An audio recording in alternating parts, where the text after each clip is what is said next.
Unit second ਦਾ ਜੋ second chapter ਹੈ ਉਹਦਾ ਨਾਮ ਹੈ ਇਲੈਕਟ੍ਰੀਕਲ ਮੈਜਰਮੈਂਟਸ। ਇਹਦੇ ਅੰਦਰ ਜੋ ਅਸੀਂ ਫਸਟ ਟੌਪਿਕ ਕਰਾਂਗੇ ਉਹਦਾ ਨਾਮ ਹੈ Kirchhoff laws and it is a very important topic. Kirchhoff laws ਦੇ ਵਿੱਚ ਅਸੀਂ ਕੀ ਚੀਜ਼ ਸਟੱਡੀ ਕਰਨੀ ਹੈ।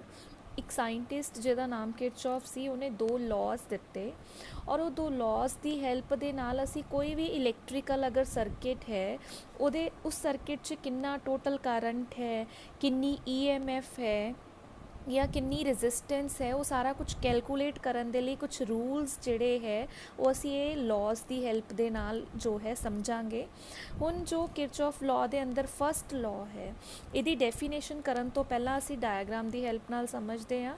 ਮੰਨ ਲਓ ਕੋਈ ਵੀ ਸਰਕਿਟ ਹੈ, ठीक है, सर्किट ਦਾ ਕੋਈ ਇੱਕ ਕਾਮਨ ਪੁਆਇੰਟ ਹੈ ਮੰਨ ਲਓ, ठीक। और ਇਹ ਜੋ ਵਾਇਰਸ ਹੈ ਅਸੀਂ ਪੂਰਾ ਸਰਕਿਟ ਨਹੀਂ ਬਣਾ ਰਹੇ, ਅਸੀਂ ਸਿੰਪਲ ਕਹਿ ਰਹੇ ਹਾਂ ਕਿ ਕਿਸੇ ਵੀ ਸਰਕਿਟ ਦੇ ਅੰਦਰ ਕਿਸੇ ਵਾਇਰ ਦੀ ਥਰੂ ਕਰੰਟ ਜਿਹੜਾ ਹੈ ਇਸ ਪੁਆਇੰਟ ਤੱਕ ਐਂਟਰ ਕਰ ਰਿਹਾ ਹੈ ਜਾਂ ਕਿਸੇ ਅਸੀਂ ਵਾਇਰ ਦੀ ਹੈਲਪ ਦੇ ਨਾਲ ਕਰੰਟ ਕਹਿ ਰਹੇ ਹਾਂ ਲੀਵ ਕਰ ਰਿਹਾ ਹੈ, ठीक है। इसी तरह I3 सपोज कुछ एंटर करवा रहे हैं, कुछ असी लीव करवा रहे हैं, ठीक।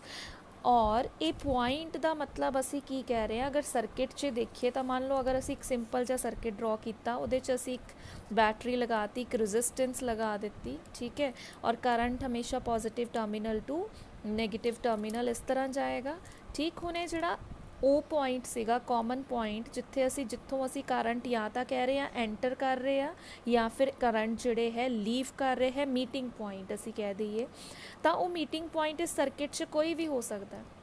सपोज़ अगर मैं ए वाला पॉइंट कहाँ, क्योंकि 4 पॉइंट है ना ABCD, सपोज़ ए वाला मीटिंग पॉइंट मैं कंसिडर किया इस सर्किट से।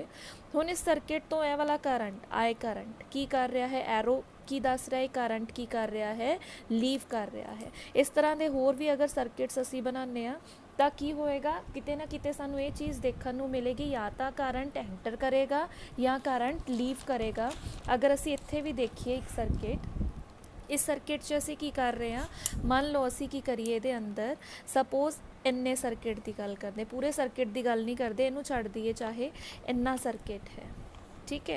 और कॉमन पॉइंट कोई भी कंसिडर कर लिए, चाहे ए पॉइंट तो ये वाला करंट असी देखांगे की कर रहा है, लीव कर रहा है इनू, ठीक है। और इत्थे जे ए वाले करंट की गल करिए, ए वाला करंट जिहड़ा है इस पॉइंट ते एंटर करेगा I1 प्लस I2। तो इस तरह असी कहांगे कि किसी भी सर्किट के अंदर कोई मीटिंग पॉइंट अगर असी कंसिडर करते हैं तो उस मीटिंग पॉइंट तो कुछ करंट लीव करेंगे और कुछ करंट असी बोलांगे एंटर करेंगे, ठीक है।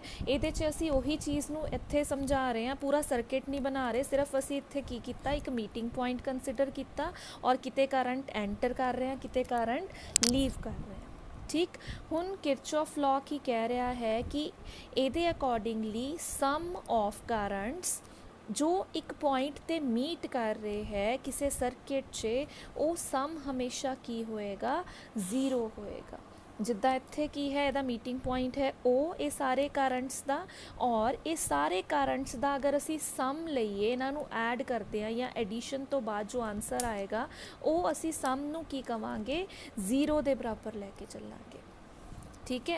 और ये लिए एक जो है रूल असी याद रखना है, साइन कन्वेंशन कह सकते हैं, चाहे असी इनू साइन कन्वेंशन के अकॉर्डिंग, कन्वेंशनस के अकॉर्डिंगली की है कि अगर करंट फ्लो जो कर रहा है किसी कंडक्टर कह दिए या वायर से टूवर्ड्स दी जंक्शन है, अगर करंट की है टूवर्ड्स दी जंक्शन है तो उन्होंने हमेशा असी की कंसिडर करते हैं, पॉजिटिव कंसिडर करते हैं, ठीक है। अगर अवे फ्रॉम दी जंक्शन है तो उन्होंने असी की कंसिडर करना है, उन्होंने असी हमेशा नेगेटिव कंसिडर करना है, ठीक है। ये जो है असी साइन कन्वेंशनस याद रखने हैं कि अगर करंट फ्लो कर रहा है कंडक्टर 'ਚ, अगर तो जंक्शन की तरफ है तो उन्होंने पॉजिटिव कंसिडर करो, अगर अवे है तो असी उन्होंने की कंसिडर करांगे, नेगेटिव कंसिडर करांगे, ठीक है। हुण इत्थे चाहे देख लीए असी, हुण जो एंटर कर रहा है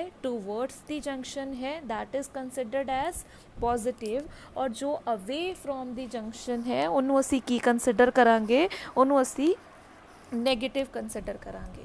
ਠੀਕ ਹੈ, ਇਸ ਤਰ੍ਹਾਂ ਨਾਲ ਅਸੀਂ ਇਹਨਾਂ ਨੂੰ ਐਡ ਕਰਾਂਗੇ। ਐਡ ਕਰਨ ਤੋਂ ਬਾਅਦ ਸਾਡਾ ਆਨਸਰ ਕੀ ਆਏਗਾ ਉਹ ਚੀਜ਼ ਅਸੀਂ ਇੱਥੇ ਦੇਖ ਲੈਂਦੇ ਹਾਂ। ਆਨਸਰ ਸਾਡੇ ਕੋਲ ਜੋ ਐਂਟਰ ਕਰ ਰਿਹਾ ਹੈ ਉਹਨੂੰ ਅਸੀਂ ਕੀ ਲਵਾਂਗੇ, ਪੋਜ਼ਿਟਿਵ। ਠੀਕ, ਔਰ ਜੋ ਲੀव कर रहा है that is considered as negative. ठीक, फिर जो लीव कर रहा है that is considered as negative, जो एंटर कर रहा है that is considered as positive, और जो लीव कर रहा है that is considered as negative, और दिस इज़ इक्वल्स टू 0। ਇਹਦਾ ਮਤਲਬ ਇਹ ਨਹੀਂ ਹੈ ਕਿ ਮੈਂ I1 ਚੋਂ I2 ਨੂੰ ਸਬਟਰੈਕਟ ਕੀਤਾ, ਅਸੀਂ ਸਭ ਨੂੰ ਐਡ ਹੀ ਕਰ ਰਹੇ ਹਾਂ। ਇਹਨਾਂ ਨੂੰ ਅਸੀਂ ਇਸ ਤਰ੍ਹਾਂ ਵੀ ਲਿਖ ਸਕਦੇ ਹਾਂ, पर जो I2 ਦੀ ਵੈਲਿਊ ਹੈ ਉਹ ਕੀ ਹੈ ਸਾਡੇ ਕੋਲ, ਨੈਗੇਟਿਵ ਹੈ। ਠੀਕ ਹੈ, ਇਸੇ ਤਰ੍ਹਾਂ ਪਲੱਸ ਕਰਨਾ ਸਭ ਨੂੰ ਐਡ ਹੈ, ਬਸ ਇੱਕ ਕੀ ਚੀਜ਼ ਹੈ ਕਿ ਕੋਈ ਕਰੰਟ ਪੋਜ਼ਿਟਿਵ ਹੈ, ਕੋਈ ਕਰੰਟ ਕੀ ਹੈ, ਨੈਗੇਟਿਵ ਹੈ। ठीक है, असी इस तरह भी इस इक्वेशन ਨੂੰ लिख सकते हैं, क्योंकि स्टेटमेंट 'ਚ ਅਸੀਂ ਕੀ ਲਿਖਿਆ ਹੈ, स्टेटमेंट 'ਚ ਅਸੀਂ ਇਹ ਗੱਲ ਕਹੀ ਹੈ कि ਸਾਡੇ ਕੋਲ ਐਲਜੈਬਰਿਕ ਸਮ ਆਫ ਕਰੰਟਸ ਜਿਹੜੇ ਹੈ ਕਿਸੇ ਪੁਆਇੰਟ ਤੇ ਮੀਟ ਕਰ ਰਹੇ ਆ ਉਹਨਾਂ ਨੂੰ ਹਮੇਸ਼ਾ ਕੀ ਕਰਨਾ ਹੈ, 0। क्योंकि ਐਲਜੈਬਰਿਕ ਸਮ ਕਿਆ ਹੈ, ਤਾਂ ਅਸੀਂ ਇਸ ਤਰ੍ਹਾਂ ਲਿਖਣ ਦੀ ਬਜਾਏ ਇਹਨੂੰ ਇਸ ਫॉर्म 'ਚ ਲਿਖਾਂਗੇ। ठीक है, इस फॉर्म 'ਚ क्यों लिख रहे हैं असी, क्योंकि असी सम की गल कीते। बस ध्यान की रखना है साइन कन्वेंशनस के अकॉर्डिंगली जिहड़ा करंट एंटर कर रहा है सर्किट 'ਚ ਉਹਨੂੰ पॉजिटिव कंसिडर कर लो, जो लीव कर रहा है ਉਹਨੂੰ ਉਹਦੇ ਅੱਗੇ ਕੀ ਲਗਾना है, नेगेटिव लगाना है। और ਇਹਨੂੰ सॉल्व करन तो बाद असी इसे जो ऊपर लिखा है उत्थे ही पहुँचांगे, पर जर्नली असी ਇਹਨੂੰ इस तरह लिखना है। ये हो गया साडे कोल किरचॉफ फर्स्ट लॉ। हुण की है साडे कोल Kirchhoff second law. Kirchhoff second law के अंदर असी की करना है, सब तो पहला कंडीशन है सर्किट की होना चाहिए है, क्लोज्ड होना चाहिए है। ये असी की है EMFs दे सम की गल करांगे, सम ऑफ EMF का सम जिहड़ा है असी कादे बराबर लिखना है, एल्जेब्रिक सम। मतलब लैफ्ट हैंड साइड ते असी किन्हां नूं ऐड करना है, EMFs नूं। सपोज किसी सर्किट 'च मेरे कोल E1 E2 E3 इस तरह सारिया EMF है, तो लैफ्ट साइड ते असी सारिया EMFs नूं ऐड करना है, सो ऑन जिन्नियां भी है किसी सर्किट 'च। राइट हैंड साइड ते असी की करना है, सम लैके चलना है कादा, product of resistances and currents. Suppose circuit 'च I1 करंट फ्लो कर रहा है, रजिस्टेंस है एक R1, I2 करंट भी फ्लो कर रहा है, रजिस्टेंस है R2, I3 करंट है, रजिस्टेंस है R3। ठीक है, तो असी की करांगे ये अंदर, असी बोलांगे कि सम लेना है, असी की करना है, एडिशन ही करनी है, पर कादी एडिशन करनी है, प्रोडक्ट ऑफ कादा प्रोडक्ट, रजिस्टेंस एंड करंट। पहले असी कहांगे I1 R1 product of current and resistance, फिर product of current I2 resistance R2, product of current I3 resistance R3, पर है सारिਆਂ ਦਾ की है, सम। कादा सम है, असी की कहांगे algebraic sum of EMFs through any circuit is equal to numerically कादे बराबर है, एडिशन या सम, एल्जेब्रिक सम ऑफ कादा सम है। पहला की किता, मल्टीप्लाई किया करंट ते रजिस्टेंस नू, फिर दूसरे करंट ते रजिस्टेंस नू मल्टीप्लाई किया, सब नू मल्टीप्लाई करन तो बाद ऐड किया, तो असी की कहांगे algebraic sum of product of current and resistances flowing through any circuit. ठीक है, तो असी की कहांगे कि साडे कोल की आंसर आ जाएगा, की स्टेटमेंट है, it states that in any closed part of, एक गल ध्यान रखनी है, जो भी सर्किट है वो हमेशा क्लोज्ड होना चाहिए है। Closed part of any electrical circuit the algebraic sum of EMFs कादे बराबर है, algebraic sum of product of resistances and currents flowing through them. और इनू असी लूप रूल भी बोलते हैं। ठीक है, लूप रूल। इस तरह जो किरचॉफ फर्स्ट लॉ सीगा इनू असी जंक्शन रूल भी बोलते हैं। ठीक है, ये चीज़ हो गई। हुण सैकेंड लॉ नू असी अगर डायग्राम की हैल्प नाल समझते हैं तो ये डायग्राम की होएगी साडे कोल, सपोज साडे कोल कोई भी एक सर्किट है, उहदे च असी 4 रजिस्टेंसेस कनैक्ट करके चल रहे हैं। सपोज एक सैल असी इत्थे कनैक्ट करता। ठीक, इस तरह असी एक रेजिस्टेंस इत्थे कनैक्ट कर दित्ती, 4 या 5 या 3 भी असी लै सकते हैं, ठीक है, समझण दे लई। तो सर्किट च एक तो ज़्यादा रेजिस्टेंसिस, ठीक है, और सैल्स असी सपोज इस केस च 2 सैल कंसिडर किए, ठीक है, इस तरह ये कोई असी सपोज एक सर्किट कंसिडर किया, ये एक पहले सैल नूं मैं E1 बोल दिता, दूसरे सैल नूं असी बोल दिता E2। हुण इहदे अंदर suppose this is R1 resistance है और इनू असी R2 रेजिस्टेंस बोल दिता, this is your R3 resistance and R4 R5 resistance, ठीक। हुण असी करंट्स नूं देखते हैं, पहले सैल जिहड़ा है E1 जो EMF या सैल है बैटरी का, पॉजिटिव टू नैगेटिव करंट है I1, ठीक।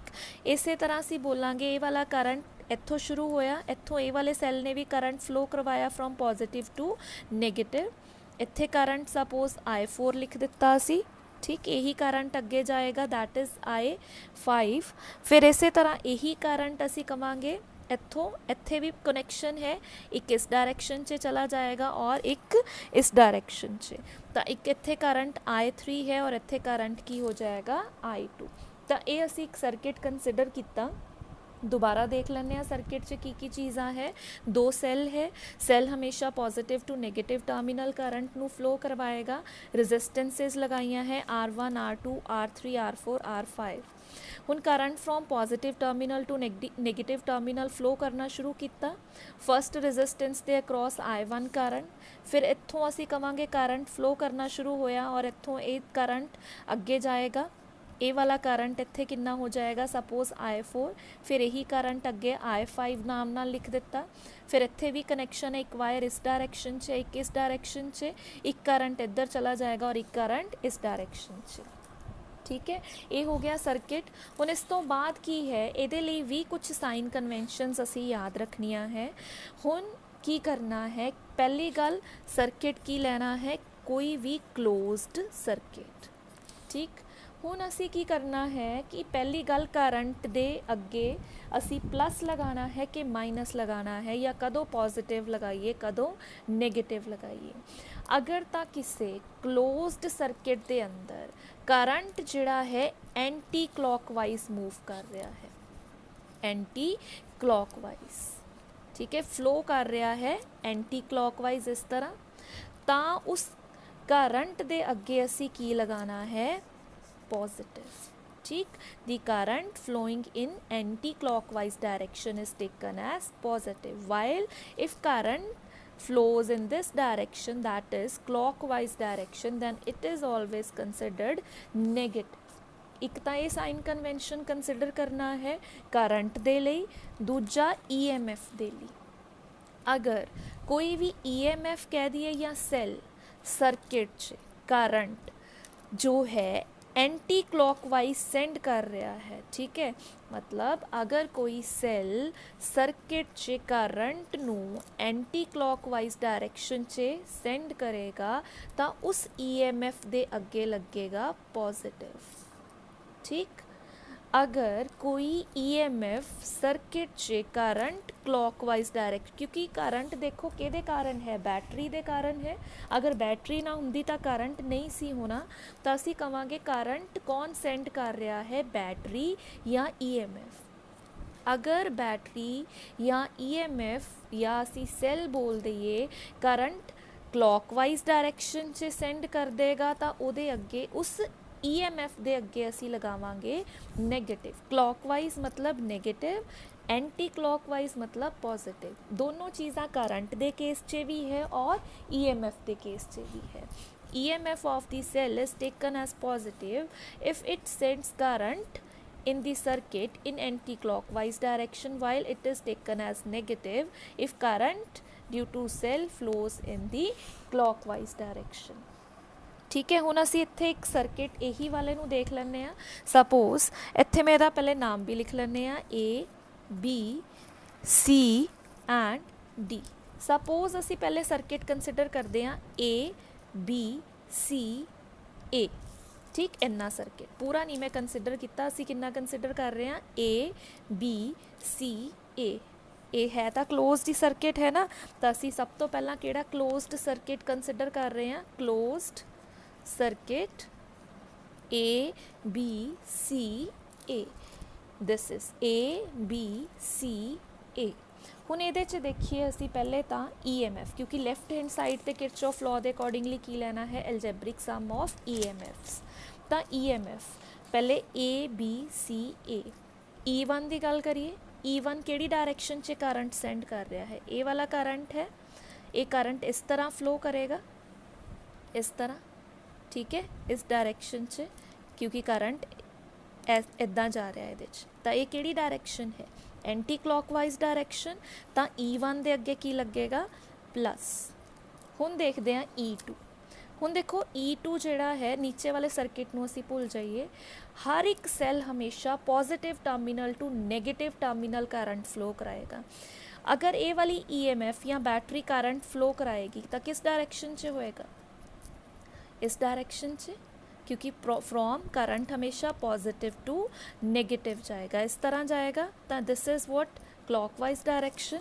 देखो इत्थे असी इदां क्यों लगाया सी, क्योंकि असी पूरा ये सारा सर्किट कंसिडर कर रहे सी, ठीक है, असी उपर वाली डायरैक्शन च नहीं जा रहे सी। सैल जिहड़ा इधर नूं दे रहा सी करंट, इन्हें भी इस डायरैक्शन नूं दिता सी और टोटल करंट नीचे गया सी। हुण असी इनू अगर हटा दिंदे आ और ये वाला सैल अगर एक्टिव है तो ये उपर वाली डायरैक्शन च इस तरह करंट फ्लो कराएगा, क्योंकि positive to negative current flow करेगा। तो ये अगे असी की लगा देंगे, एलजेब्रिक सम ही है, पर E2 के अगे की आएगा माइनस, कादे बराबर होएगा। हुण असी कादा प्रोडक्ट लेना है, करंट ते रेजिस्टेंस, फिर सारिਆਂ ਨੂੰ ऐड करना है। पहले किहड़ी रेजिस्टेंस है R1, करंट किहड़ा है I1।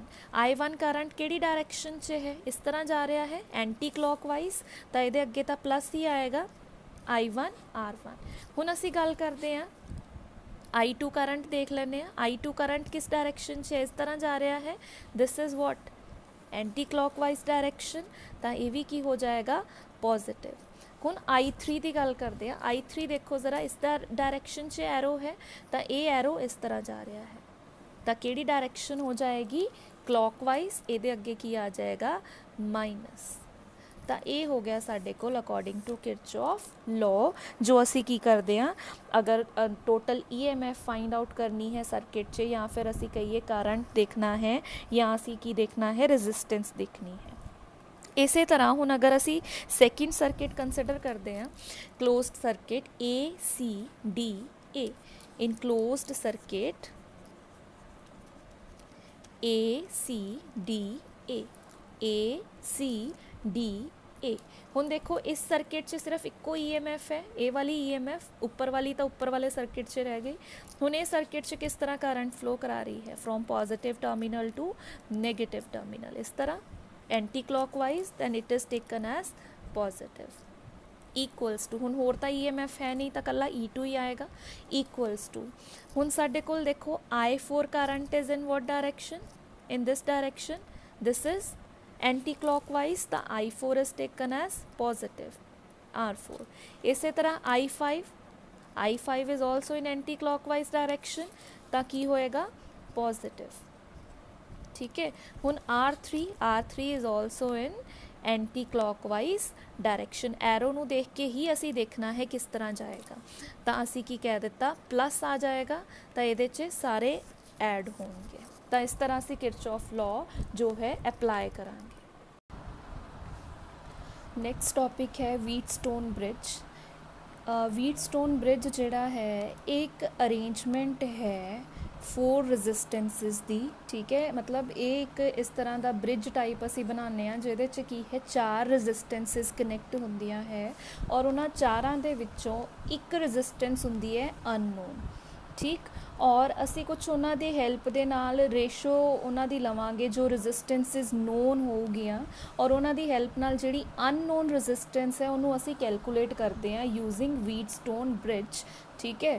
तो असी इनू की लिखांगे कि व्हीटस्टोन ब्रिज एक अरेंजमेंट है जिहड़ी अरेंजमेंट की हैल्प दे नाल एक अननोन रजिस्टेंस नू की है कैलकुलेट किया जा सकता है। हुण पहले असी कंस्ट्रक्शन मतलब असी जो डायग्राम इत्थे ड्रॉ करांगे उहदे च किहड़ियां-किहड़ियां चीज़ां दी यूज़ करना है असी वो लिखते हैं। कंस्ट्रक्शन च नंबर 1 असी की लैके चलना है 4 रजिस्टेंसिस, ठीक है। और उन्होंने कोई भी नाम असी रख सकते हैं, suppose P Q R and X जो है असी उन्होंने नाम लैके चल रहे हैं, right. R connected to form a quadrilateral, मतलब इन्हों किस तरह कनैक्ट करना है, एक क्वाड्रीलेटरल की फॉर्म च कनैक्ट करना है। और जो पी ते क्यू रजिस्टेंसिस है उन्होंने असी बोलते हैं रेशो आर्म्स, ठीक है। जिहड़ियां दो पी ते क्यू रजिस्टेंसिस होणगियां उन्होंने की बोलना है रेशो आर्म्स। और इन्हां दी वैल्यू जिहड़ी है गिवन होएगी और कुछ कॉन्सटेंट वैल्यू होएगी, ठीक।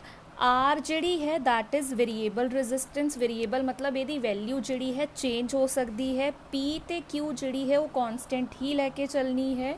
और आर नू असी वेरीएबल रख सकते हैं, चेंज कर सकते हैं वैल्यू। और जो एक्स होएगा वो साडी अननोन रजिस्टेंस है, ठीक है। तो की करना है 4 रजिस्टेंसिस कनैक्ट करनियां है to form a quadrilateral. P ते क्यू जिहड़ियां कॉन्सटेंट रजिस्टेंसिस होणगियां उन्होंने असी बोलांगे रेशो आर्म्स। आर जो है वेरीएबल होएगी रजिस्टेंस। और एक्स जिहड़ी है जिन्हों असी कैलकुलेट करना है दैट इज़ अननोन रजिस्टेंस, ठीक। हुण नाल नाल असी डायग्राम भी बनाते जाने आ। पहले तो असी 4 रजिस्टेंसिस नू ही कनैक्ट कर लैने आ। और वो 4 रजिस्टेंस नू कनैक्ट किस तरह करना है कि वो की बना दे, एक क्वाड्रीलेटरल बना दे कुछ इस तरह, ठीक है। फर्स्ट रेजिस्टेंस हो जाएगी, सेकेंड रेजिस्टेंस, जो वेरीएबल रेजिस्टेंस है आर उन्होंने असी इस तरह बनाने एक बॉक्स टाइप। जदों असी प्रैक्टिकल्स करांगे उत्थे असी देख लांगे वेरीएबल रेजिस्टेंस एक बॉक्स टाइप ही हुंदा है, इसलिए असी इहदा सिंबल इस तरह लगा दिता। फिर असी इत्थे जो है एक अननोन रेजिस्टेंस जो कनैक्ट करनी है उन्होंने असी इस तरह बना देंगे, ठीक है। ये हो गया एक क्वाड्रीलेटरल की फॉर्म च। ये हैगी पी रजिस्टेंस, क्यू रजिस्टेंस जिन्होंने असी रेशो आर्म्स बोलते हैं, R resistance that is variable resistance, और एक्स जो है अननोन रजिस्टेंस जिन्हों असी की करना है कैलकुलेट करना है, ठीक। और इन्हां दे नाम रख लेने पॉइंट्स दे, ए पॉइंट है, बी पॉइंट है, सी पॉइंट, डी पॉइंट। हुण इस तो बाद कंस्ट्रक्शन च असी दूसरा की चीज़ यूज़ करनी है गलवैनोमीटर। गलवैनोमीटर एक इस तरह की डिवाइस होंदी है जो कि है डिफ्लैक्शन, मतलब ये एक नीडल लगी होंदी है डिवाइस के अंदर। जिद्दां ही किसी सर्किट च करंट फ्लो करता है तो वो की है डिफ्लैक्शन देगा। या तो करंट की गल कर लीए या असी पोटेंशियल डिफरेंस, मतलब दोनों चीज़ों को कैलकुलेट करने के लिए गलवैनोमीटर यूज़ होता है। करंट कैलकुलेट करना है या फिर बैटरी किन्ना पोटेंशियल डिफरेंस जनरेट कर रही है, वो लिए असी गलवैनोमीटर मेजर करने लिए लगाने हैं। इत्थे असी की है करंट नू मेजर करना है, इसलिए असी इत्थे एक गलवैनोमीटर लगा दिता।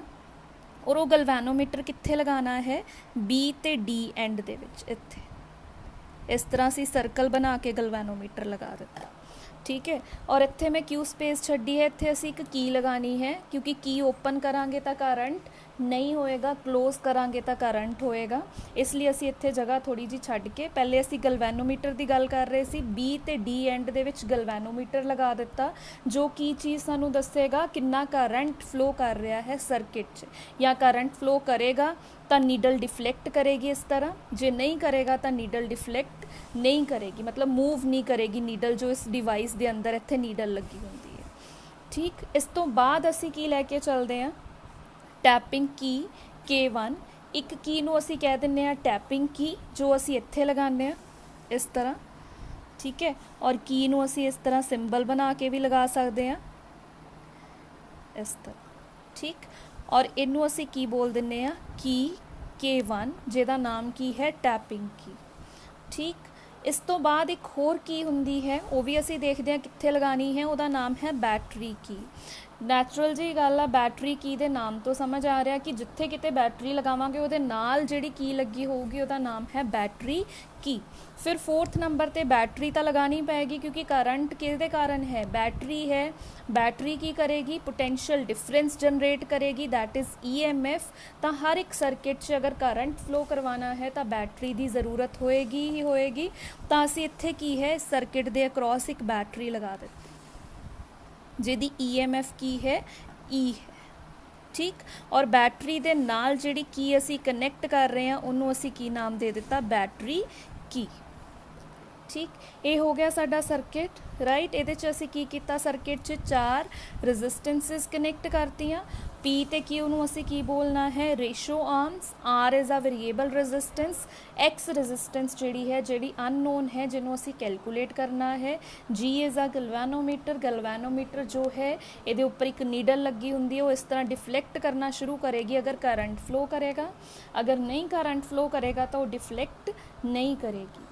ਇੱਕ ਕੀ ਹੈ K1 ਜਿਹਨੂੰ ਅਸੀਂ ਟੈਪਿੰਗ ਕੀ ਬੋਲਦੇ ਹੈ। ਇੱਕ ਕੀ ਹੈ K2 ਜਿਹਨੂੰ ਅਸੀਂ ਬੈਟਰੀ ਕੀ ਬੋਲਦੇ ਹਾਂ। ਔਰ EMF E ਦੀ ਅਸੀਂ ਇੱਥੇ ਬੈਟਰੀ ਕਨੈਕਟ ਕੀਤੀ ਹੈ between the ਟਰਮੀਨਲਸ A and C। ਹੁਣ ਅਸੀਂ ਕਰੰਟ ਦੇਖਦੇ ਹਾਂ ਕਿਸ ਤਰ੍ਹਾਂ ਫਲੋ ਕਰੇਗਾ ਇਹਦੇ ਅੰਦਰ। ਕਰੰਟ ਹਮੇਸ਼ਾ positive terminal to negative terminal ਹੀ ਫਲੋ ਕਰਦਾ ਹੈ ਬੈਟਰੀ ਦੇ। ਤਾਂ ਅਸੀਂ ਇਸ ਤਰ੍ਹਾਂ ਕਰੰਟ ਬਣਾ ਦਿੱਤਾ I ਕਰੰਟ, ਠੀਕ ਹੈ। ਇਸ ਸਾਰੇ ਸਰਕਿਟ 'ਚ ਕਰੰਟ ਫਲੋ ਕਿਸ ਤਰ੍ਹਾਂ ਕਰਨਾ ਹੈ ਉਹ ਹੁਣ ਅਸੀਂ ਦੇਖਦੇ ਹਾਂ। ਕਰੰਟ I ਜਿਹੜਾ ਹੈ ਇੱਥੋਂ ਫਲੋ ਕਰਕੇ ਇੱਥੇ ਜਾਏਗਾ।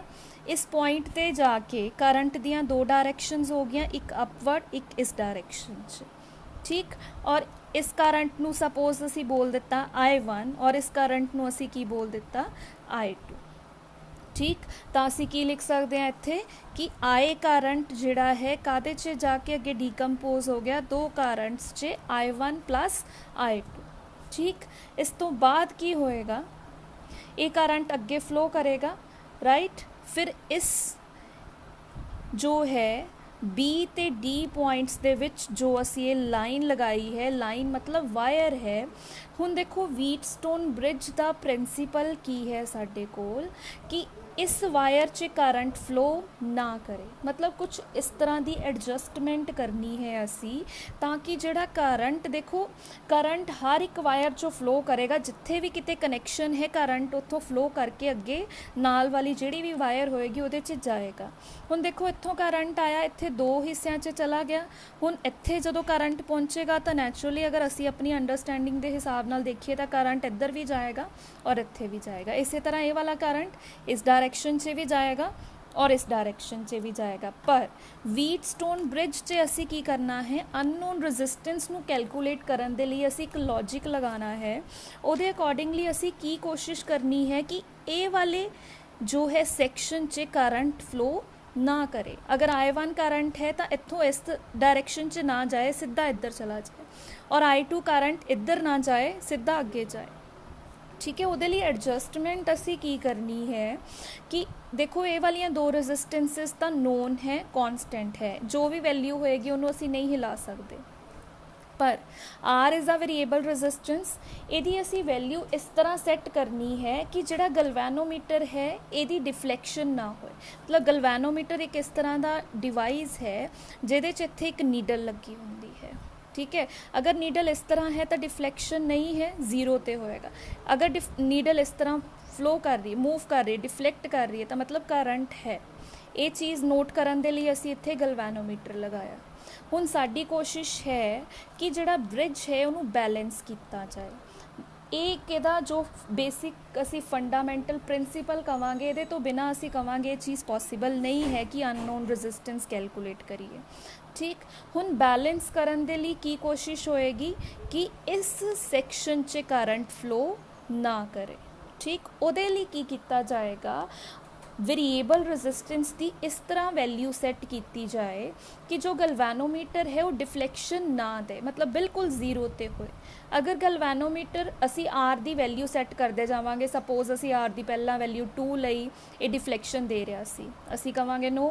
फिर R वेरीएबल है, मैं इसकी वैल्यू वधा दी 100 करती, ये फिर भी सपोज डिफ्लैक्शन दे रहा पर थोड़ी घट गई डिफ्लैक्शन, फिर असी वैल्यू थोड़ी होर वधा देंगे। एट लास्ट असी इसकी वैल्यू इस तरह सैट करनी है कि गलवैनोमीटर 0 ते आ जाए, मतलब यदि नीडल मूव ना करे, ठीक। और उन्होंने असी बोल दें नल डिफ्लैक्शन, मतलब जीरो डिफ्लैक्शन। ठीक, ਤਾਂ ਅਸੀਂ ਕੀ ਕੀਤਾ, ਆਰ ਦੀ ਵੈਲਿਊ ਨੂੰ ਸੈੱਟ ਕਰਾਂਗੇ ਤਾਂ ਕਿ ਗਲਵੈਨੋਮੀਟਰ ਜੋ ਹੈ ਨਲ ਡਿਫਲੈਕਸ਼ਨ ਦੇ ਮਤਲਬ ਡਿਫਲੈਕਟ ਨਾ ਕਰੇ। ਉਸ ਕੇਸ 'ਚ ਅਸੀਂ ਬ੍ਰਿਜ ਨੂੰ ਕੀ ਬੋਲ ਦਿੰਦੇ ਆ, ਬੈਲੈਂਸਡ ਵੀਟਸਟੋਨ ਬ੍ਰਿਜ। ਠੀਕ, ਔਰ ਅਗਰ ਇੱਕ ਵਾਰ ਬ੍ਰਿਜ ਬੈਲੈਂਸ ਹੋ ਗਿਆ ਤਾਂ ਅਸੀਂ ਅਨਨੋਨ ਰੈਜ਼ਿਸਟੈਂਸ ਨੂੰ ਕੈਲਕੂਲੇਟ ਕਰ ਸਕਦੇ ਹਾਂ। ठीक, और जदों भी व्हीटस्टोन ब्रिज बैलेंस्ड होएगा उस केस 'ਚ एक असी इत्थे बोलांगे कि साडे कोल ए वाली रेशो जिहड़ी है वैलिड होनी शुरू होएगी। इहदा भी असी प्रूफ करांगे। फिलहाल असी की सीख रहे हैं कि बेसिक की है व्हीटस्टोन ब्रिज का। जिद्दां ही बैलेंस हो गया व्हीटस्टोन ब्रिज तो रेशोज़ दे विच असी लैके चलते हैं रजिस्टेंसिस नूं, और वो की हो जाती है एक दूसरे दे equal when Wheatstone bridge is balanced. Balanced का मतलब की है, गलवैनोमीटर जो है नल डिफ्लैक्शन दे। किद्दां नल डिफ्लैक्शन देगा, जदों वेरीएबल रजिस्टेंस की कोई वैल्यू सैट करांगे। अगर एक बार बैलेंस हो गया तो ये वाली इक्वेशन उत्थे वैलिड होएगी। ठीक, इत्थे असी इहदा प्रूफ नहीं किया, प्रूफ भी अगे करांगे कि किद्दां अगर व्हीटस्टोन ब्रिज बैलेंस्ड है तो ये वाली इक्वेशन जनरेट होएगी। फिलहाल असी एक चीज़ मोटी मोटी इत्थे समझ रहे हैं कि बैलेंस्ड का मतलब गलवैनोमीटर जीरो डिफ्लैक्शन देगा। कदों जीरो देगा, जदों आर की वैल्यू सैटअप की। अगर जीरो डिफ्लैक्शन हो गई तो ये इक्वेशन वैलिड है। P by Q is equal to R by X. हुण देखो P भी गिवन है, Q भी गिवन होएगा, R असी भी सैट किया खुद, कुछ तो वैल्यू सैट करांगे तो X इत्थों कैलकुलेट हो जाएगा। तो ये है बेसिक लॉजिक जो व्हीटस्टोन ब्रिज के पिछे है। हुण इनू असी प्रूफ करना है कि बैलेंस्ड हो गया तो ये वाली इक्वेशन असी किद्दां लिखांगे। ठीक, तो इत्थे असी स्टार्टिंग 'च भी लिख देंगे कि value of R is so adjusted, मतलब वैल्यू जिहड़ी आर दी है वेरीएबल रजिस्टेंस की, उन्होंने इस तरह एडजस्ट करो। किद्दां एडजस्ट होएगी, जदों असी की नू प्रेस किया, मतलब की नू क्लोज करना पएगा तो ही बैलेंस होएगी, क्योंकि सर्किट हमेशा क्लोज्ड होएगा तो ही असी अगे सर्किट नू एप्लीकेबल कर सकते हैं। ठीक, प्रेस किया की नू, आर दी वैल्यू एडजस्ट की, और गलवैनोमीटर जो है डज नॉट गिव डिफ्लैक्शन। ठीक है, गलवैनोमीटर की डिफ्लैक्शन की हो जाएगी जीरो। जीरो नू असी की बोलते हैं, नल डिफ्लैक्शन। राइट, हुण इहदा मतलब की है, जदों गलवैनोमीटर डिफ्लैक्शन नहीं दे रहा, गलवैनोमीटर की डिफ्लैक्शन सानू की इंडीकेट करेगी। इत्थे असी स्टार्टिंग 'च बोलिया सी कि अगर गलवैनोमीटर डिफ्लैक्ट करेगा तो इहदा मतलब करंट फ्लो कर रहा है उस सर्किट 'च। हुण इत्थे असी की कह दिता कि गलवैनोमीटर की डिफ्लैक्शन नू की कर दो, जीरो कर दो, नल कर दो, तो इहदा मतलब गलवैनोमीटर की डिफ्लैक्शन जीरो हुई तो इस सैक्शन दे विच कोई भी करंट फ्लो नहीं करेगा। तो असी स्टार्टिंग 'च भी यही बोलिया सी कि बैलेंस्ड व्हीटस्टोन ब्रिज का मतलब की करना असी कि अगर इत्थों आए करंट है, ये दो पार्ट्स 'च कन्वर्ट हो गया, एक करंट I1 हो गया, एक करंट I2। राइट, फिर असी क्या सी कि कोशिश होएगी कि करंट जिहड़ा है इस पार्ट 'च फ्लो इस सैक्शन 'च ना आए, ये वाला करंट सीधा अगली वाली रजिस्टेंस 'च चला जाए और नीचे वाला करंट सीधा अननोन रजिस्टेंस वाल जाए। तो वो असी किस तरह अचीव किया, जदों असी ब्रिज नू बैलेंस कर दिता। राइट, गलवैनोमीटर डिफ्लैक्शन नहीं देगी। अगर गलवैनोमीटर की डिफ्लैक्शन जीरो है तो मतलब इस पोर्शन 'च करंट नहीं है, क्योंकि गलवैनोमीटर किस चीज़ नू मेजर कर रहा है, गलवैनोमीटर इत्थे किस चीज़ की डिफ्लैक्शन दस रहा है, करंट की डिफ्लैक्शन। अगर करंट है तो गलवैनोमीटर की नीडल जिहड़ी है डिफ्लैक्ट करेगी, अगर करंट नहीं है तो गलवैनोमीटर की नीडल जिहड़ी है जीरो ते होएगी, जिन्हों असी की बोल दिंदे आ नल डिफ्लैक्शन। ठीक, हुण असी इस चीज़ नू प्रूफ करते हैं। प्रूफ 'च असी की करते हैं, स्टार्टिंग 'च पहले सारी असी इत्थे जो है इंट्रोडक्शन 'च जा जो भी असी थियरी इहदी वर्किंग प्रोसीजर दस्सिया कि किस तरह करंट जो है असी जीरो किया गलवैनोमीटर 'च, वो सारा इत्थे लिखण तो बाद असी जो इहदा प्रूफ करना है, सब तो पहला असी लिख दांगे कि पोटेंशियल डिफरेंस, इनू पूरा करके लिखना है, potential difference across resistance P दे अक्रॉस अगर असी पोटेंशियल डिफरेंस नू लिखना है तो असी किस तरह लिखांगे, मतलब असी इत्थे की कह रहे हैं कि पोटेंशियल डिफरेंस जो P ਦੇ ਅਕਰੋਸ है, अगर ਅਸੀਂ डायग्राम 'ਚ देखिए ਤਾਂ इस रेजिस्टेंस की गल कर रहे हैं। ਇਹਦੇ ਅਕਰੋਸ पोटेंशियल डिफरेंस मतलब ਇਹਨਾਂ ਦੋਨਾਂ ਪੁਆਇੰਟਸ ਦੀ ਗੱਲ ਕੀਤੀ। ਇੱਥੇ ਓਮਸ ਲਾਅ ਦੇ ਅਕੋਰਡਿੰਗਲੀ ਅਸੀਂ ਦੱਸਣਾ ਚਾਹ ਰਹੇ ਹਾਂ potential difference is equals to I into R, क्योंकि V is equal to current into resistance. हुण इत्थे कितना पोटेंशियल डिफरेंस होएगा P दे अक्रॉस, एक B पॉइंट है एक A पॉइंट है, तो की लिखांगे पोटेंशियल डिफरेंस नूं असी VA माइनस VB, दो पॉइंट्स दे विचले पोटेंशियल दा डिफरेंस, ठीक। और करंट कितना फ्लो कर रहा है P रजिस्टेंस दे अक्रॉस, I1 करंट, ठीक। और रजिस्टेंस कितनी है P है। ये हो गई फर्स्ट इक्वेशन। इस तरह असी कहांगे कि पोटेंशियल डिफरेंस जिहड़ा है अक्रॉस केड़ी रजिस्टेंस की गल करते हैं हुण, क्यू रजिस्टेंस, ठीक।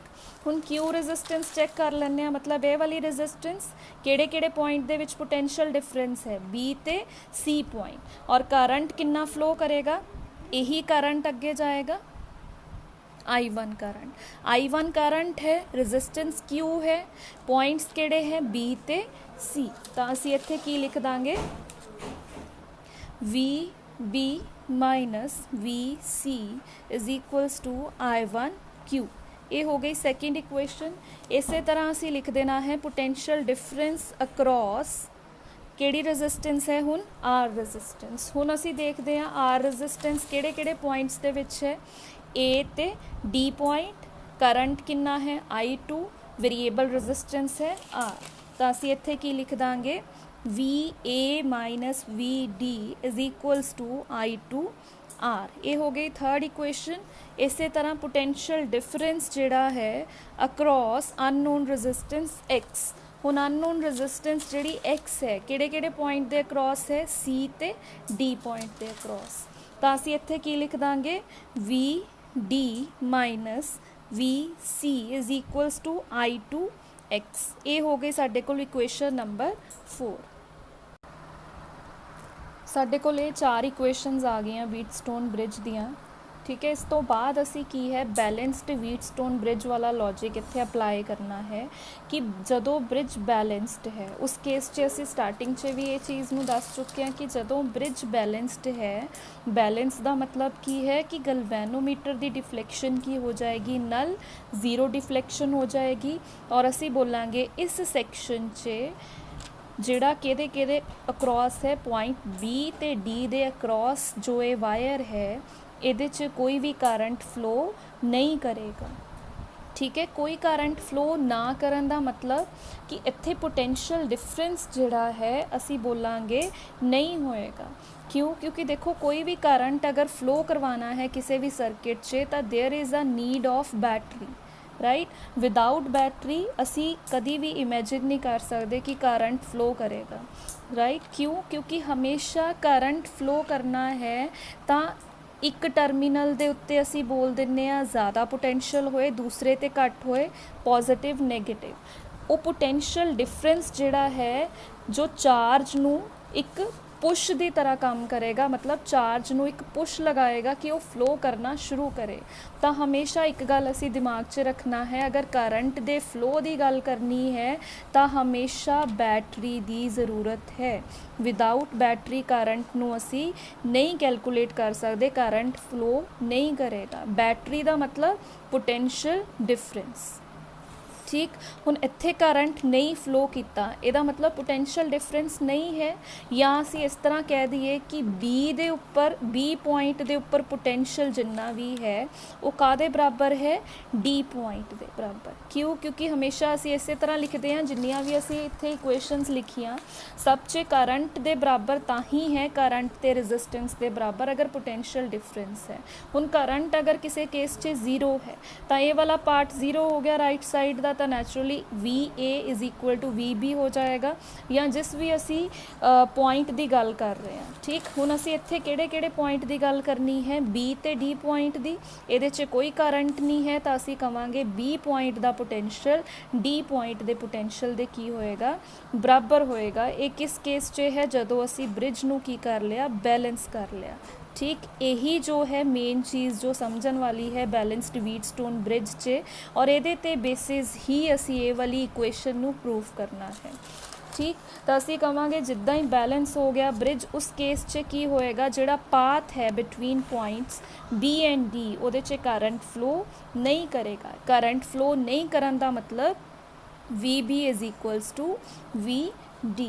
ਹੁਣ ਅਸੀਂ ਇੱਥੇ ਕੀ ਕਰਾਂਗੇ, ਇਹਨਾਂ ਇਕੁਏਸ਼ਨਸ ਦੇ ਵਿੱਚ ਅਸੀਂ ਕੀ ਕਰਦੇ ਹਾਂ, ਜਿੱਥੇ ਸਾਡੇ ਕੋਲ D ਹੈ ਉੱਥੇ ਅਸੀਂ ਜਾਂ ਤਾਂ VB ਪੁੱਟ ਕਰ ਦਈਏ ਜਾਂ VB ਦੀ ਜਗ੍ਹਾ ਤੇ VD ਪੁੱਟ ਕਰ ਦਈਏ ਜਾਂ VD ਦੀ ਜਗ੍ਹਾ ਤੇ VB ਪੁੱਟ ਕਰ ਦਈਏ। ਕੋਈ ਇੱਕ ਚੀਜ਼ ਕਰ ਲੈਂਦੇ ਹਾਂ, ਸਪੋਜ਼ ਅਸੀਂ VD ਦੀ ਜਗ੍ਹਾ ਤੇ ਕੀ ਪੁੱਟ ਕਰਨਾ ਸ਼ੁਰੂ ਕਰ ਦਿੱਤਾ, VB, ਤਾਂ ਇਸ ਇਕੁਏਸ਼ਨ 'ਚ ਕੀ ਚੇਂਜ ਆਏਗਾ, ਸਾਡੇ ਕੋਲ ਜਿੱਥੇ ਜਿੱਥੇ ਵੀ D ਹੈ ਉੱਥੇ ਉੱਥੇ ਅਸੀਂ ਕੀ ਪੁੱਟ ਕਰਾਂਗੇ, B ਪੁੱਟ ਕਰਾਂਗੇ। ਇੱਕ ਤਾਂ ਇੱਥੇ ਚੇਂਜ ਆਏਗਾ ਔਰ ਇੱਕ ਅਸੀਂ ਇੱਥੇ ਚੇਂਜ ਕਰਾਂਗੇ। ਇਕੁਏਸ਼ਨ ਥਰਡ ਐਂਡ ਫੋਰਥ ਹੁਣ ਕੀ ਹੋ ਜਾਏਗਾ, थर्ड इक्वेशन 'ਚ ਕੀ ਆਏਗਾ, VA as it is VD ਦੀ ਜਗ੍ਹਾ ਤੇ ਕੀ ਆ ਜਾਏਗਾ, VB ਆ ਜਾਏਗਾ इज इक्वल्स टू I2R। ਇਹ ਹੋ ਗਈ थर्ड इक्वेशन 'ਚ चेंज। फोर्थ इक्वेशन 'ਚ ਕੀ चेंज आएगा, D ਦੀ ਜਗ੍ਹਾ ਤੇ ਕੀ ਆ ਜਾਏਗਾ, B, that is VB minus VC is equals to I2 X. ये हो गई साडे कोल इक्वेशनस 'ਚ जो चेंज आया। हुण जो साडे कोल नवीं इक्वेशनस बननगियां असीं उन्हां नूं लिख लैंदे आ। दो इक्वेशनस नूं असीं नहीं हिलाया, दो इक्वेशनस एज इट इज़ लिख दित्तियां first and second. VA minus VB is equals to I1P, VB minus VC is equals to I1Q as it is. Third fourth equation 'ਚ जो चेंज आया उस तो बाद साडे कोल इक्वेशनस बन गई VA minus VB is equals to I2R, VB minus VC is equals to I2X। हुण ये साडे कोल जो है नवीं इक्वेशनस बन गई। हुण देखो ए वाली इक्वेशन और ए वाली इक्वेशन दोनों की जो लैफ्ट हैंड साइड बराबर है तो राइट हैंड साइड भी बराबर हो जाएगी। I1P इज़ इक्वल्स टू असी की लिख देंगे इत्थे I2R। ठीक, इस तरह असी की कह देंगे साडे कोल ए वाली इक्वेशन और ए वाली इक्वेशन की लैफ्ट हैंड साइड बराबर है तो राइट हैंड साइड भी बराबर हो जाएगी। I1Q इज़ इक्वल्स टू की आ जाएगा I2X। हुण इस तो बाद असी इन्हां दोनों इक्वेशनस नूं, ये जिहड़ियां दो नवीं इक्वेशनस हैं इन्हां नूं डिवाइड कर दिंदे आ। डिवाइड करन ते की आ जाएगा I1P upon I1Q is equals to I2R upon I2X। इत्थे I1 नाल I1 कैंसल, I2 नाल I2 कैंसल हो जाएगा तो साडे कोल रेशोस आ गई रजिस्टेंसिस दी। तो यही चीज़ असी प्रूफ करनी सी कि जदों बैलेंस्ड ब्रिज है करंट नहीं फ्लो करेगा तो ये वाली इक्वेशन जो है उत्थे वैलिड होएगी to calculate the unknown resistance when 3 resistance are given. First two resistance that is P and Q are constant while R resistance is a variable resistance। Next topic है principle of Wheatstone bridge from Kirchhoff law. ठीक है, ये तो पहला जिहड़ा असी कीता सी Wheatstone bridge असी उहदे च कोई भी होर लॉ की हैल्प नहीं लई सी। इहदे च असी हुण इस गल का ध्यान रखना है कि जो व्हीटस्टोन ब्रिज कैलकुलेट करना है उहदे च असी किस लॉ की हैल्प लैके चलनी है, किरचॉफ लॉ की। तो it is also important topic. तो जदों भी क्वेश्चन पेपर 'ਚ आए उत्थे ये चीज़ का ध्यान रखना है कि तुहानूं सिंपल क्या है व्हीटस्टोन ब्रिज कैलकुलेट करन दे लई या फिर उन्होंने क्या है कि फ्रॉम किरचॉफ लॉ कैलकुलेट करो। तो दोनों टॉपिक्स 'ਚ डिफरेंस है। राइट, हुण इस केस 'ਚ असी की करना है, किरचॉफ लॉ की हैल्प लैके चलांगे। तो असी first law and second law पहला किया होया है। राइट, अगर नहीं किया तो उन्होंने पहले चंगी तरह समझ लो किरचॉफ लॉ नूं, फिर असी उन्होंने की है यूज़ करांगे। ये एक तरह की एप्लीकेशन है किरचॉफ लॉ की जिहदी हैल्प नाल असी व्हीटस्टोन ब्रिज का जो प्रिंसीपल है उहदा ब्रिज का प्रिंसीपल की है P/Q is equal to R/X कदों हुंदा है जदों व्हीटस्टोन ब्रिज की है बैलेंस्ड है। ठीक, हुण असी की कीता फिर दोबारा व्हीटस्टोन ब्रिज जिहड़ा है उहदी जो है डायग्राम बनावांगे। व्हीटस्टोन ब्रिज दे अंदर कंस्ट्रक्शन दे विच असी 4 रजिस्टेंसिस नूं कनैक्ट करना है। राइट, P ते Q रजिस्टेंस नूं असी की बोलते हैं, रेशो आर्म्स बोलते हैं। R is a variable resistance, अगर असी इस तरह बना दीए तां भी कोई प्रॉब्लम नहीं, अगर बॉक्स बना के बनाइए तां भी कोई प्रॉब्लम नहीं। राइट, और कैलकुलेट किनू करना है, X नूं that is a unknown resistance और B ते D पॉइंट दे सेंटर 'ਚ ਅਸੀਂ ਕੀ ਕਨੈਕਟ ਕਰਨਾ ਹੈ, ਗਲਵੈਨੋਮੀਟਰ, ਔਰ ਗਲਵੈਨੋਮੀਟਰ ਦੀ ਹੈਲਪ ਦੇ ਨਾਲ ਅਸੀਂ ਕੀ ਚੀਜ਼ ਫਾइंड आउट करते हैं, करंट जो है, अगर करंट है तो गलवैनोमीटर डिफ्लैक्शन देगा, अगर करंट नहीं है तो गलवैनोमीटर दी नीडल जिहड़ी है वो 0 ते होएगी, दैट इज़ नल डिफ्लैक्शन। ठीक, और अगर असी करंट की गल कर रहे हैं तो बैटरी की ज़रूरत होएगी, तो बैटरी जिहड़ी कनैक्ट की है उहदी EMF कितनी है, E, और जो बैटरी दे नाल कनैक्टेड की है उहदा नाम है बैटरी की, और इस की नूं असी की बोल दांगे, टैपिंग की बोल दांगे। ठीक, हुण असी इहदे उपर लगाना है किरचॉफ लॉ। तो किरचॉफ लॉ के अकॉर्डिंगली पहला असी करंट दियाँ जो है वैल्यूज़ या असी डायरैक्शनस देख लईए। स्टार्टिंग च साडे कोल करंट है I from the positive terminal of battery and ending at the negative terminal of the battery according to conservation of charge। फिर असी बोलांगे अगर इस पॉइंट ते गल करिए तो करंट जिहड़ा है दो डायरैक्शनस 'च चला गया, A ते B, या असी कहिए P रजिस्टेंस दे अक्रॉस असी सपोज किहड़ा करंट लैके चले हैं I1, और R रजिस्टेंस दे अक्रॉस असी करंट लैके चलते हैं I2।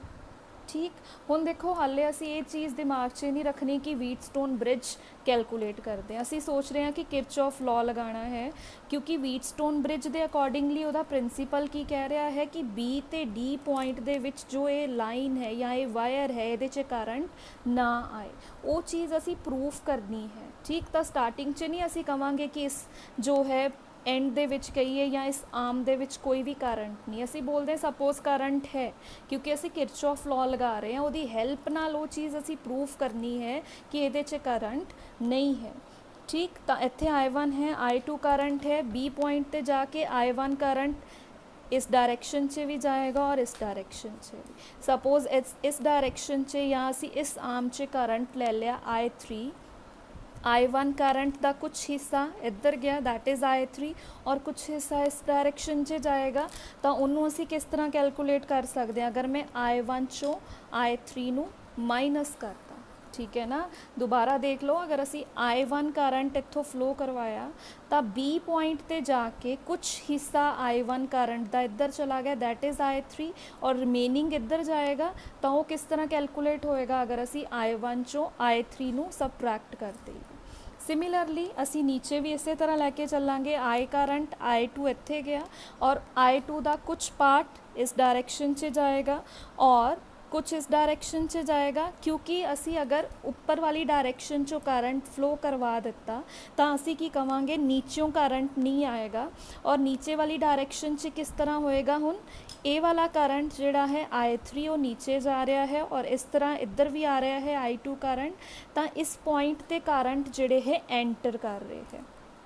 ठीक है, एक असी कहांगे B पॉइंट तो नीचे वाल नू एंटर कर रहा है D पॉइंट तक, और एक A पॉइंट तो D पॉइंट तक, तो इत्थे हुण किहड़ा करंट आएगा total, that is I1 I2 plus I3। ठीक है ना, एक I2 करंट है और एक I3 करंट है, और फिर ये दोनों करंट्स मिलके अगे I करंट से जाएंगे। ठीक है, ये हो गया जो असी थोड़ा जा चेंज किया, डायग्राम बिल्कुल सेम है, सिर्फ असी करंट्स दियाँ डायरैक्शनस दोबारा देख रहे हैं, और करंट जो है I1 I2 या इस आर्म दे विच भी करंट दे फ्लो नू असी दिखा रहे हैं, जो कि व्हीटस्टोन ब्रिज से नहीं होएगा, वो चीज़ असी इत्थे प्रूफ करनी है। हुण इस तो बाद असी अगर किरचॉफ लॉ लगाने तो किरचॉफ लॉ की एक कंडीशन है कि हमेशा किहड़े सर्किट ते लगेगा, क्लोज्ड सर्किट ते। ठीक है, तो असी ये पार्ट्स च देख लैने, जिद्दां पिछे न्यूमैरिकल्स कीते सी कि किहड़ा किहड़ा क्लोज्ड सर्किट लैके चलना है। पहले असी इत्थे क्लोज्ड सर्किट लैके चलते हैं, सपोज ABDA।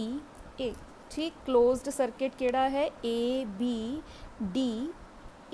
हुण इस क्लोज्ड सर्किट च असी देखते हैं किहड़ा किहड़ा करंट है और किहड़ी किहड़ी रजिस्टेंस है। First of all I1 current है, I1 करंट किहड़ी डायरैक्शन से फ्लो कर रहा है, इस तरह जा रहा है, तो ये किहड़ी डायरैक्शन है, ए वाली डायरैक्शन साडे कोल आ जाएगी क्लॉकवाइज डायरैक्शन, तो असी इहदे अगे की लगा देंगे माइनस। ठीक है, जिहड़ी भी क्लॉकवाइज डायरैक्शन च करंट है तो हमेशा नैगेटिव, अगर एंटी क्लॉकवाइज डायरैक्शन च है तो पॉजिटिव। ਹੁਣ ਦੇਖਦੇ ਹਾਂ I3 ਕਰੰਟ। I3 ਕਰੰਟ ਵੀ ਕਿਹੜੀ ਡਾਇਰੈਕਸ਼ਨ 'ਚ ਹੈ, ਕਲੌਕਵਾਈਜ਼ ਡਾਇਰੈਕਸ਼ਨ, ਤਾਂ ਇਹਨੂੰ ਵੀ ਅਸੀਂ ਮਾਈਨਸ 'ਚ ਲੈ ਕੇ ਚੱਲਦੇ ਹਾਂ। ਔਰ ਰੈਜ਼ਿਸਟੈਂਸ ਕਿਹੜੀ ਹੈ ਇਸ ਕੇਸ 'ਚ, ਇੱਥੇ ਇਹ ਨਹੀਂ ਦੇਖਾਂਗੇ ਕਿ ਰੈਜ਼ਿਸਟੈਂਸ ਨਹੀਂ ਹੈ। ਗਲਵੈਨੋਮੀਟਰ ਇੱਕ ਡਿਵਾਈਸ ਹੈ ਜਿਹਦੇ 'ਚੋਂ ਕਰੰਟ ਫਲੋ ਕਰਦਾ ਹੈ, ਔਰ ਦੇਖੋ ਜਦੋਂ ਨੀਡਲ ਮੂਵ ਕਰਦੀ ਹੈ ਤਾਂ ਉਹਦੇ ਅੰਦਰ ਆਪਣੇ ਆਪ ਰੈਜ਼ਿਸਟੈਂਸ ਜਨਰੇਟ ਹੋਏਗੀ, ਕਿਉਂਕਿ ਨੀਡਲ ਹੌਲੀ ਹੌਲੀ ਹੀਟ ਅਪ ਹੋਏਗੀ, ਜਿਹਦੇ ਕਾਰਨ ਕਰੰਟ ਦੀ ਵੈਲਿਊ 'ਚ ਡਿਕਰੀਜ਼ ਆਏਗਾ। ਤਾਂ ਅਸੀਂ ਇੱਥੇ ਰੈਜ਼ਿਸਟੈਂਸ ਕਿਹੜੀ ਲੈ ਕੇ ਚੱਲਾਂਗੇ, ਜੀ ਰੈਜ਼ਿਸਟੈਂਸ। ਠੀਕ, ਹੁਣ ਇਸ ਤੋਂ ਬਾਅਦ ਅਸੀਂ ਕੀ ਕਰਦੇ ਹਾਂ, ਹੋਰ ਇਹਦੇ 'ਚ ਕਿਹੜਾ ਕਰੰਟ ਹੈ ਸਾਡੇ ਕੋਲ, I2 ਕਰੰਟ ਹੈ। ਹੁਣ I2 ਕਰੰਟ ਇਸ ਤਰ੍ਹਾਂ ਫਲੋ ਕਰ ਰਿਹਾ ਇਹਦੇ 'ਚ, ਤਾਂ ਇਹ ਕਿਹੜੀ ਡਾਇਰੈਕਸ਼ਨ ਹੋ ਗਈ ਸਾਡੇ ਕੋਲ, ਐਂਟੀ ਕਲੌਕਵਾਈਜ਼ ਡਾਇਰੈਕਸ਼ਨ, ਔਰ ਇਹਨੂੰ ਅਸੀਂ ਕੀ ਕੰਸੀਡਰ ਕਰਾਂਗੇ, ਪੋਜ਼ਿਟਿਵ ਕੰਸੀਡਰ ਕਰਾਂਗੇ। ਔਰ ਕਿਹੜੀ ਰੈਜ਼ਿਸਟੈਂਸ ਦੇ ਵਿੱਚੋਂ ਫਲੋ ਕਰ ਰਿਹਾ ਹੈ, ਆਰ ਰੈਜ਼ਿਸਟੈਂਸ ਦੇ ਵਿੱਚੋਂ ਫਲੋ ਕਰ ਰਿਹਾ ਹੈ, ਰਾਈਟ। ਔਰ ਇਸ ਕੇਸ ਦੇ ਵਿੱਚ ਸਾਡੇ ਕੋਲ EMFs ਦੀ ਗੱਲ ਨਹੀਂ ਹੋ ਰਹੀ, ਕਿਉਂਕਿ EMF ਜਿਹੜੀ ਹੈ ਬਾਹਰ ਵਾਲੇ ਸਰਕਿਟ 'ਚ ਹੈ, ਤਾਂ ਇਹਨੂੰ ਅਸੀਂ ਕਾਹਦੇ ਬਰਾਬਰ ਲਿਖ ਦਾਂਗੇ, ਇਕੁਅਲ ਟੂ 0 ਲਿਖ ਦਾਂਗੇ। ਠੀਕ ਹੈ ਜੀ, ਤਾਂ ਅਸੀਂ ਇਸ ਚੀਜ਼ ਨੂੰ ਇਸ ਤਰ੍ਹਾਂ ਵੀ ਲਿਖ ਸਕਦੇ ਹਾਂ ਦੁਬਾਰਾ ਤੋਂ। ਅਗਰ ਮਾਈਨਸ ਨੂੰ ਐਡਜਸਟ ਕਰਨਾ ਹੈ, ਮਾਈਨਸ ਅਸੀਂ ਕਾਮਨ ਲੈ ਲੈਂਦੇ ਹਾਂ ਸਪੋਜ਼, ਤਾਂ ਕੀ ਆ ਜਾਏਗਾ, I1P minus I2R plus I3G is equals to 0, और माइनस दूसरी साइड पे जाके 0 हो जाएगा, तो साढ़े को इक्वेशन की बनेगी I1P plus minus I2R plus I3G is equals to 0। ये हो गई साढ़े को फस्ट इक्वेशन। हुण इस तो बाद असी किहड़ा क्लोज्ड सर्किट कंसिडर करना है, दैट इज़ BCDB। हुण असी क्लोज्ड सर्किट लैके चल रहे हैं, BCDB। ठीक, हुण इहदे च देखते हैं किहड़े किहड़े करंट्स है। सब तो पहला असी अगर ये वाले करंट की गल करते हैं, ये करंट I1 माइनस I3 जो किहड़ी रजिस्टेंस के अक्रॉस है, Q रजिस्टेंस के अक्रॉस किहड़ी डायरैक्शन च जा रहा है, it is in clockwise direction. तो असी इहनूं की लैके चलांगे, माइनस। तो असी इत्थे की लिख दिता, माइनस I1 माइनस I3 किहड़ी रजिस्टेंस के अक्रॉस है, Q रजिस्टेंस के अक्रॉस। तो असी इत्थे की लगा दिता, Q। इस तो बाद हुण देखो किहड़ा करंट है साडे कोल, I3 करंट। I3 करंट की डायरैक्शन इस तरह है, तो ये वाली डायरैक्शन किहड़ी है साडे कोल, एंटी क्लॉकवाइज, और इनू असी की लैके चलांगे, पॉजिटिव। तो इत्थे की आ जाएगा I3G। फिर इस तो बाद साडे कोल ये वाले करंट की गल है, और ये करंट इस तरह जा रहा है, और ये साडे कोल किहड़ी डायरैक्शन है, ये भी साडे कोल एंटी क्लॉकवाइज डायरैक्शन है। तो ये अगे भी असी की लगा देंगे, प्लस लगा देंगे, I2 प्लस I3 किहड़ी रजिस्टेंस के अक्रॉस है, X resistance is equal to 0, क्योंकि EMF जिहड़ी है नीचे वाले सर्किट से है, इत्थे असी EMF बैटरी जो है नहीं कनैक्टेड जो है लैके चल रहे। तो असी ये चीज़ आ गई ये अंदर, और इनू भी असी सिंपलीफाई करके इस तरह लिख सकते हैं, प्लस वालियां टर्म्स नू अगे लिख दी और माइनस वाली टर्म नू पिछे लैके चलते हैं। तो साडे कोल की इक्वेशन आ जाएगी, I2 plus I3 into X plus I3G minus I1 minus I3 into Q is equals to 0। ठीक, ये साडे कोल जो है दो इक्वेशनस आ गई हैं। फर्स्ट इक्वेशन ये वाली हो गई, और ये हो गई साडे कोल सैकेंड इक्वेशन। हुण देखो व्हीटस्टोन ब्रिज अगर असी इहदे च कैलकुलेट कर रहे हैं, तो व्हीटस्टोन ब्रिज की कंडीशन की है कि इस आर्म दे विच कोई भी करंट फ्लो ना करे। तो असी कहांगे कि अगर व्हीटस्टोन ब्रिज अप्लाई करना है, तो there is a no flow of current between the points B and D, that is the galvanometer shows null deflection. Galvanometer null deflection देगा, तो असी व्हीटस्टोन ब्रिज की जो प्रिंसीपल की गल करांगे, और हैंस असी बोलांगे ये वाली चीज़ प्रूफ हो जाएगी। तो असी कहने कि अगर व्हीटस्टोन ब्रिज की गल करनी है तो करंट 0 करना है, तो असी कहांगे सपोज I3 नू असी 0 पुट करके देखते हैं, जो असी इक्वेशनस लिखियां दो, तो कि असी इत्थे तक पहुँचांगे।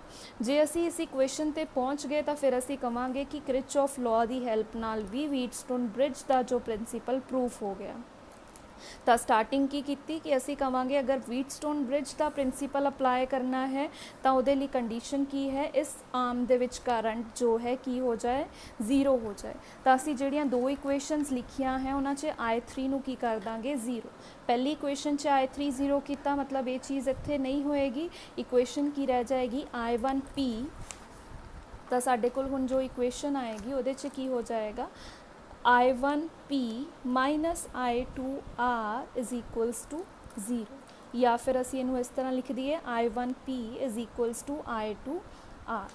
ਠੀਕ, ਇਹ ਹੋ ਗਈ ਜੋ ਸਾਡੇ ਕੋਲ ਥਰਡ ਇਕੁਏਸ਼ਨ ਆਏਗੀ। ਇਸੇ ਤਰ੍ਹਾਂ ਸੈਕਿੰਡ ਇਕੁਏਸ਼ਨ 'ਚ ਵੀ ਅਸੀਂ I3 ਨੂੰ 0 ਕਰਾਂਗੇ। I3 ਨੂੰ 0 ਕਰਨ 'ਤੇ ਇੱਕ ਤਾਂ ਇਹ ਵਾਲੀ ਟਰਮ ਸਾਡੇ ਕੋਲ ਨਹੀਂ ਰਹੇਗੀ ਔਰ ਇੱਕ ਸਾਡੇ ਕੋਲ ਇੱਥੋਂ I3 ਜੋ ਹੈ 0 ਹੋ ਜਾਏਗਾ ਔਰ ਇੱਥੇ ਵੀ I3 ਨਹੀਂ ਬਚੇਗਾ। ਔਰ ਇਕੁਏਸ਼ਨ ਸਾਡੇ ਕੋਲ ਕੀ ਆ ਜਾਏਗੀ ਹੁਣ, I2X और की बचेगा नाल minus I1Q is equals to 0। ठीक, या फिर असी इनू इस तरह लिख दिए, I2X is equals to I1Q। ये हो गई साडी फोर्थ इक्वेशन।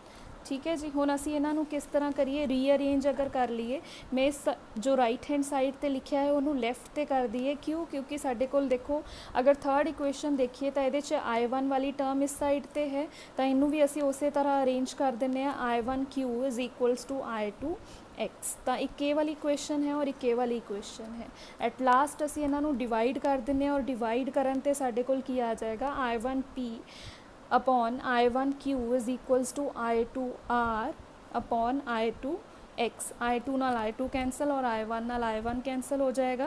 तो साडे कोल रेशो ऑफ दी रेजिस्टेंसेस आ जाएगा, जो कि व्हीटस्टोन ब्रिज का प्रिंसीपल अगर वैलिड है तो ये वाली इक्वेशन जो है असी प्रूफ कर देती फ्रॉम दी किरचॉफ लॉ।